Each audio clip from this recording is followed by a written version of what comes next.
Selamat datang ya Buka. Hai, assalamualaikum. Salam. Kita nanti ambil podcast dan live streamingnya sih. Oke. Ya, ini adalah store dari Shopee Local Food dan sekaligus tempat pasar Transdata dikembangkan. Oke. Silakan duduk dulu. Terima kasih.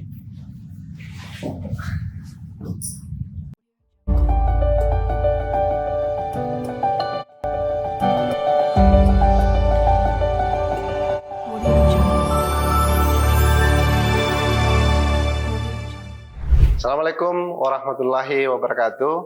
Kita jumpa lagi di Lensa Transdata. Kita akan bincang-bincang dengan Koordinator MBKM Fakultas Ekonomi Bisnis.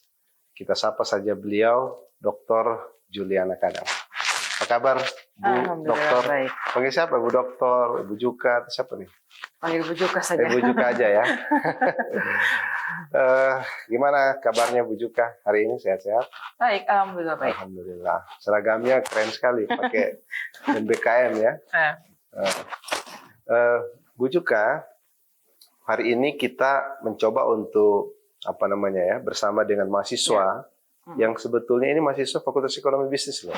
Mereka kemudian magang di Transdata, di Shopee Local Food, di Bumi Adara. Kemudian dari ini semualah muncul ide. Ide itu membuat yang namanya digital mall. Nah, digital mall ini adalah seolah kita membayangkan sebuah mall yang offline, kita datang tuh lihat mungkin fashion di situ, atau kita coba cek ada food and beverage di situ, atau kita mau nonton kan. Pada akhirnya kita ternyata pas pulang itu bawa kantongan belanja gitu kan. Kenapa? Karena ada yang disebut dalam teori marketing itu kan impulse buying itu kan. Karena sensorik gitu ya, ada semacam stimulan yang muncul di situ. Nah, kira-kira pasar Transdata ini adalah digital mall itu untuk kemudian bagaimana berpikir bahwa orang ketika masuk ke digital mall pasar Transdata, maka yang tadinya orang lihat sepatu akhirnya beli tas, tadinya beli tas akhirnya beli baju. Kira-kira bagaimana menurut pendapat Bu Jukan nih melihat fenomena bisnis hari ini terkait dengan digital? Oke, baik. Tentang digital itu kan booming ketika kita di era COVID kemarin ya, pandemi, sehingga orang tidak ada batasan bahwa orang tidak bisa keluar dan tidak bisa belanja, sehingga kan kemudian muncul ide untuk untuk menjual secara online. Nah, kemudian berkembang sampai dengan sekarang, dan itu sebenarnya sangat membantu. Digital itu berarti COVID itu sangat membantu. Iya, sebenarnya pemicu sih sebenarnya. Membuat orang lain beride bahwa kan pada waktu itu kan banyak yang jualan offline, kemudian semua toko-toko tutup dan lain sebagainya kan tutup.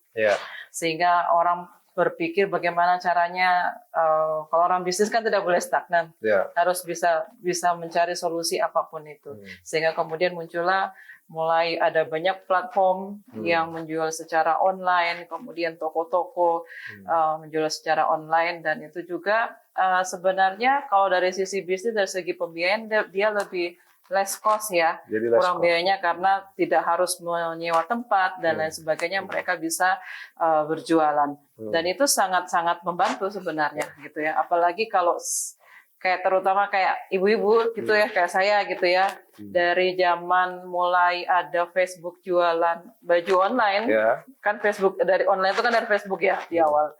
Nah itu kan sampai sekarang kalau beli baju ya online gitu, walaupun di 1 atau 2 tempat langganan, yang saya punya langganan online itu sudah 10 tahun sampai dengan sekarang. Langganan online sudah 10 tahun terhadap. Mulai dari dia jualan jualan baju website, Facebook, sampai dengan sekarang dengan Instagram, dengan WhatsApp.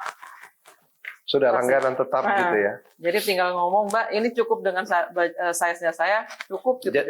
Jadi bisa dikatakan bahwa COVID waktu itu adalah pil pahit ya, berkah di tengah badai gitu ya. Yang harinya mau tidak mau banyak kemudian pelaku UKM akhirnya belajar mandiri bagaimana menjual produknya Iya. menjangkau pasar dengan biaya yang lebih murah ya. Iya. Hari Biaya ini yang lebih mulai murah. terjadi seperti itu Iya. ya.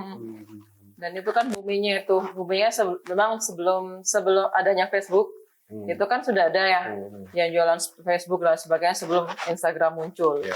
Kemudian setelah Instagram muncul kan semua beralih lagi, Facebooknya agak sepi. Iya. Kemudian ke Instagram, kemudian sekarang kan lewatnya ke TikTok lagi kan sekarang. TikTok ya. Ya, direct selling-nya kan sekarang lebih banyak ke TikTok dan lain sebagainya. Nah, itu juga sangat mempermudah apalagi untuk UMKM dengan bermodalkan handphone, kemudian pulsa data dan sebagainya, mereka bisa berjualan sampai ke seluruh dunia pun bisa gitu. Ya, kembali kita ke pasar Transdata. Yang ini juga adalah hasil kreativitas dari Transdata yang engage sebenarnya dengan para mahasiswa. Ya.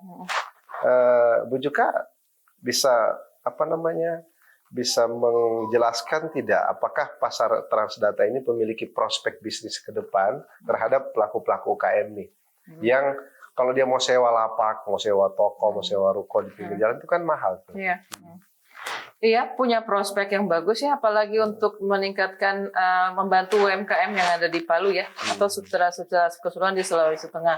Itu sangat-sangat membantu, gitu kan? Karena gini, ada kegiatan, tariknya ke MBKM ya, di MBKM itu kan ada kegiatan desa membangun, di situ kan mereka juga memfasilitasi UMKM untuk jualan gitu. Nah, mungkin ini jadi salah satu tempat nantinya ketika mereka butuh untuk menjual produk-produknya mereka, membantu UMKM ya yang ada di desa-desa. Itu kan juga bisa salah satunya untuk itu. Karena yang keterbatasan yang kemarin itu yang diceritakan oleh para mahasiswa kami itu karena nyari pasarnya di mana gitu. Nah, inilah kira-kira solusinya nih ya. Pasar Transdata ini kan kalau kita buka akun itu, maka kita akan ketemu di situ banyak sekali pelapak. Ada yang jualan fashion, ada yang jualan sepatu, ada yang jualan properti, kan? Kan makanya mau dibilang kan. Ya, betul, seperti itu. Nah, akhirnya dari sisi Bu Juka melihat itu kira-kira prospeknya gimana tuh kalau misalnya mahasiswa magang ini mengembangkan menjadi satu opportunity lah ya di tengah banyaknya channel-channel penjualan seperti marketplace. Tadi yang saya ngomong ya, punya prospek yang baik, terus kemudian bisa membuat mahasiswa terutama mereka yang magang ya, itu bisa menemukan kreasi kreatif dari ide mereka sebenarnya. Itu tentang bagaimana belajar tentang digital marketing. Gitu ya, sekaligus entrepreneurship. Ya, gitu. Untuk membantu para UMKM dan juga mungkin teman-temannya yang juga yang punya usaha kecil-kecilan juga mereka bisa bisa membantu para UMKM itu melalui apalagi kreasi-kreasi kayak konten-konten kan biasanya kan gitu. Saya selalu ngintip kok kegiatan mereka di Instagramnya Sofi Lokal Food. Jadinya sangat membantu dan mereka juga setidaknya mereka punya praktek sebenarnya ya, praktek praktek langsung tentang apa yang mereka pelajari di kampus. Kadang-kadang juga kalau di kampus kan hanya secara teorinya, tapi tidak secara aplikasinya seperti apa. Nah, kadang-kadang ketika mereka terjun di lapangan itu akan ada case-case atau masalah-masalah yang memang mereka harus bisa selesaikan dengan sendirinya. Ya, jadi case-case yang ada di lapangan inilah yang kemudian kita challenge ke mereka. Yuk, kamu punya ide apa nih? Gitu kan? Akhirnya, Pak, diskusi itu kemudian mengarah, kita coba bikin yang seperti ini. Kita punya konsep digital mall, gitu kan? Nah, produk-produk ke depan inilah yang menjadi uji coba awal nih. Ada Sofi Lokal Food, ada Tekelor, ada sambal, ada apa lagi nih? Ada Bagea dan seterusnya. Kemudian ada produk-produk jasa juga yang masuk ke dalam situ. Harapannya nanti lapaknya ini akan bertambah terus. Bertambah terus. Bila perlu, semua UKM-UKM yang tidak memiliki alternatif channel bisa nyemplung untuk masuk semua di situ. Tentunya kan dengan biaya yang sangat murah. Nah, harapannya juga para pelaku UKM bisa mengembangkan digital mall ini secara bersama-sama. Ini milik rakyat sebetulnya nantinya ini seperti itu.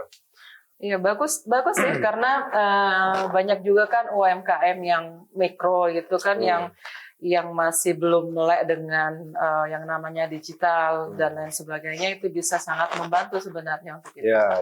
gitu. Apalagi di desa-desa itu ya, itu sangat membantu untuk mereka bisa memasarkan produknya mereka. Sebenarnya ada ya di mana ya produknya abon ikan sih di arah pantai barat sana. Waktu itu kan di Desa Membangun.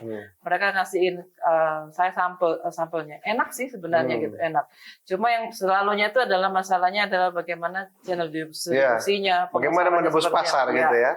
Cara jualnya gimana? Jadi kalau misalkan ada pasar Transdata ini ya juga mungkin salah satu solusinya sih sebenarnya. Betul. Dan mahasiswa yang magang di pasar Transdata itu, mereka jalan tuh, mereka sebar brosur, datangi semua tenan-tenan UKM, itu bisa nyemplung di sini sama-sama gitu. Dan saya lihat hasilnya sih cukup baik ya progresnya, tinggal terus dikembangkan. Maka hari ini kita memilih momen untuk meluncing digital mall pasar Transdata ini, agar menjadi milik publik nantinya, bersama-sama membesarkan. Kira-kira seperti itu juga. Semoga berhasil. Oke. Gitu. Nah, kita ngomong-ngomong tentang ini lagi, MBKM itu sendiri, ya kan? MBKM ini apa sih MBKM ini? Kenapa kemudian arah pendidikan secara radikal bahkan ya, secara revolusioner diubah gitu ya, dari yang model yang sebelumnya dengan sekarang konvensional dengan model sekarang. Apa yang paling fundamental sih ya dalam perubahan sistem kurikulum pendidikan ini? Oke, yang paling fundamental itu sebenarnya karena dia namanya MBKM, Merdeka Belajar Kampus Merdeka gitu ya, itu memerdekakan, memberikan hak kepada mahasiswa itu selama 3 semester sebenarnya. 3 semester. Untuk dia bisa berkegiatan, memilih kegiatannya apa saja gitu kan. Nah, di 3 itu 1 semester mereka tentang pertukaran mahasiswa. Ada pertukaran mahasiswa. Pertukaran mahasiswa itu di 1 semester, mereka bisa bertukar di antar prodi, antar fakultas dalam perguruan tinggi yang sama, atau mereka kuliah di tempat lain. Bisa kuliah di tempat lain? Di kampus lain? Di kampus lain, gitu, selama 1 semester. Terus kemudian ada 2 semester lagi mereka bisa berkegiatan gitu, berkegiatan lain, yang lain selain pertukaran mahasiswa. Apaan tuh ini? Apa ini? Ada magang, kemudian ada kampus mengajar, ada desa membangun, ada riset, kemudian kewirausahaan. Ada banyak ya, ada berapa tuh? Ada 9. 9 ya. Kalau sekarang itu 9, ada 9. Jadi gitu ya. mahasiswa itu bisa memilih ya, sesuai dengan bakat, talent, dan kecenderungan dia untuk belajar. Nah itulah fundamentalnya itu adalah gini, membebaskan mahasiswa untuk memilih dari 9 kegiatan MBKM. Terus kemudian tujuannya itu adalah itu tadi, menemukan passionnya si mahasiswa tadi gitu. Oh ya, passion apa yang sebetulnya dimiliki oleh mahasiswa ini, mungkin di semester awal dia belum tahu tuh. Bukan bisa saja kan gini, saya masuk di fakultas ekonomi atau saya masuk di fakultas pertanian, ternyata di tengah perjalanan kayaknya saya hobinya ekonomi deh, gitu kan? Atau misalnya anak ekonomi, saya hobinya di teknik, bisa seperti itu ya? Bisa. Jadi gini, biasanya kan kadang gini, ini menurut pengalaman saya pribadi. Dulu kan, enggak pribadi juga sih. Kan biasanya orang tua itu kan suruh kita kuliah kan. Kamu kuliah di sini aja nak, gitu kan, ini bagus bla bla. Karena untuk tidak mengecewakan kita bilang iya gitu kan. Tetapi seiring sejalan itu kadang-kadang misalkan dia di ekonomi gitu, tapi dia punya passion mau sebagai guru gitu. Jadi dia bisa ngikutin kampus mengajar. Kemudian dia bisa di situ bertemu dengan anak-anak atau guru siswa gitu ya. Sehingga dia punya ternyata saya tuh punya passionnya jadi guru gitu. Atau misalkan ya mungkin dulu kan ada yang namanya mahasiswa yang magang di tempatnya. Yang di tempat dulu itu ya, kemudian dia bisa punya passion bahwa dia punya punya skill dia dalam bentuk misalkan desain grafis dan lain sebagainya. Nah itu sehingga itu kan jadi keunggulan dirinya sih sebenarnya yang dia dapat pada saat kegiatan magang gitu, atau di kewirausasahaan mereka bisa belajar tentang mencari peluang pasar, kemudian bagaimana cara membuat produk, bagaimana brand atau menghitung modal yang dia keluarkan, kapan kembalinya dan sebagainya. Berarti MBKM ini dahsyat sekali ya sebetulnya. Kalau kita melihat dari fundamental dan goals daripada kurikulum pendidikan ini, harapannya sebetulnya adalah menjawab bagaimana generasi muda Indonesia di masa depan gitu ya, mempersiapkan bonus demografi gitu ya.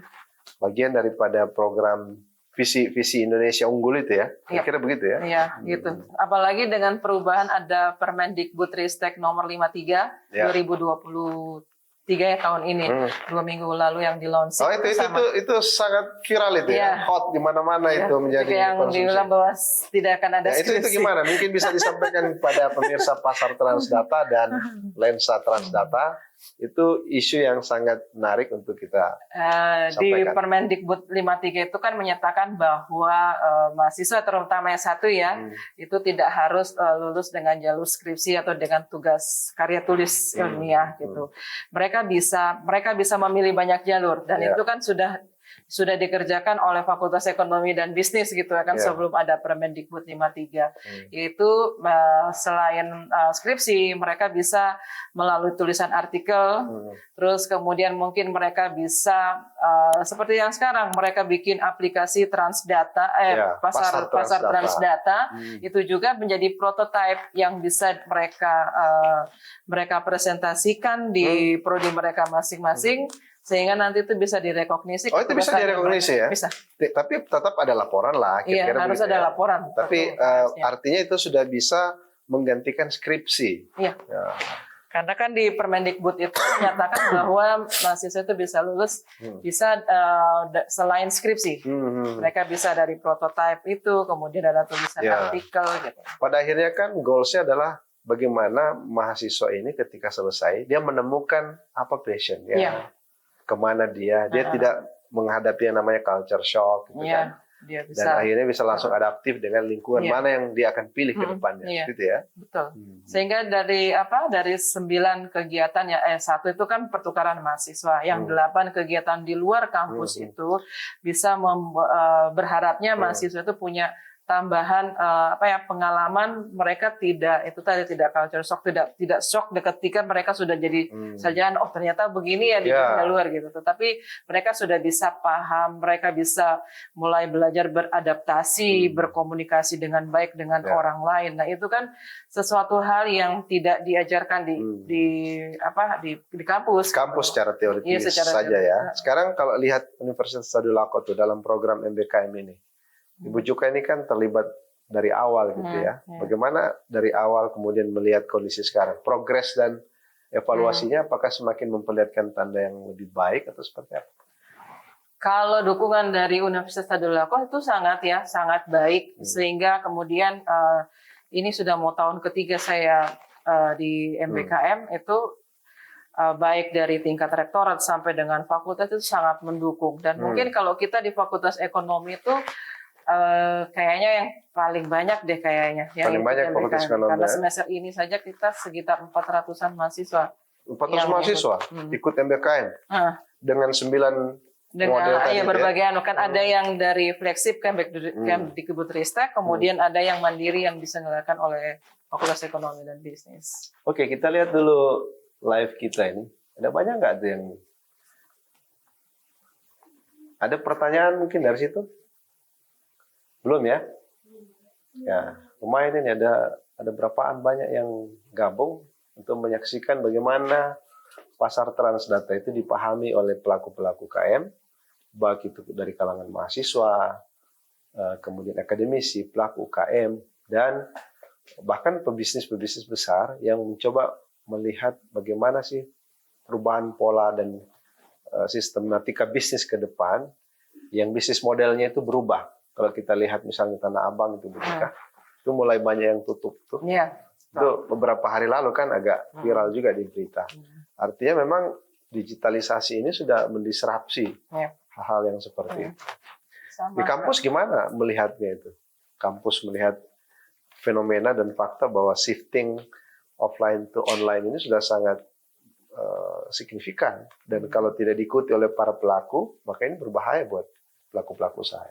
Iya, memang gini, kalau kita lihat ya, paling contoh itu yang paling besar kalau dulu itu kan Depstore Matahari. Itu kan ya, Matahari itu dulu offline-nya paling number one, kemudian setelah itu ada Depstore apalagi gitu ya, Ramayana dan sebagainya, akhirnya itu kan tutup. Tidak usah lah jauh, kita lihat pertokoan yang ada di Palu, itu kan. Petokan di Palu itu kan kelihatan sudah sepi, kan, sudah sepi. Padahal dulu ada premis dulu orang Palu, kamu beli di mana ini? Ini tidak ada dijual di Palu. Terus di mana? Di pertokoan. Jadi luar biasa. Iya, ini makanya. ikon sekaligus satu pusat belanja yang legend, tapi ternyata hari ini mulai sudah mulai sepi, kalah dengan digital tadi. Iya, oke. Proses marketing. Nah, kira-kira ada pesan nggak Bu Juka terhadap para mahasiswa magang kita yang lagi melaksanakan proses belajar di baik itu di Transdata maupun di tempat-tempat lain. Ya. Oke, pesan saya pergunakan kesempatan itu dengan baik, banyak-banyaklah belajar, banyak-banyaklah tanya kepada tempat magang, kembangkan diri, kemudian harus kreatif, harus smart, bukan pintar, harus smart. Karena kalau orang smart itu lebih mahal daripada orang pintar. Pintar itu IPK 4 cum laude, it's okay. Tapi orang dunia kerja itu butuh orang yang smart sebenarnya. Kalau dari sisi pesan terhadap pasar Transdata nih, apa yang kira-kira Bu Juka mau sampaikan terhadap para pelaku UKM, para penggiat UKM yang melihat pasar Transdata ini, untuk mereka bisa gabung tuh ke dalam situ. Diajaklah gitu. Ini satu peluang yang besar sebenarnya ya. Ada wadah yang baik, kemudian dengan orang-orang di dalamnya yang juga pasti sangat akan membantu. Dipergunakanlah dengan baik gitu, karena promosi itu sebenarnya biayanya mahal gitu ya. Kalau kita mau berhitung itu mahal.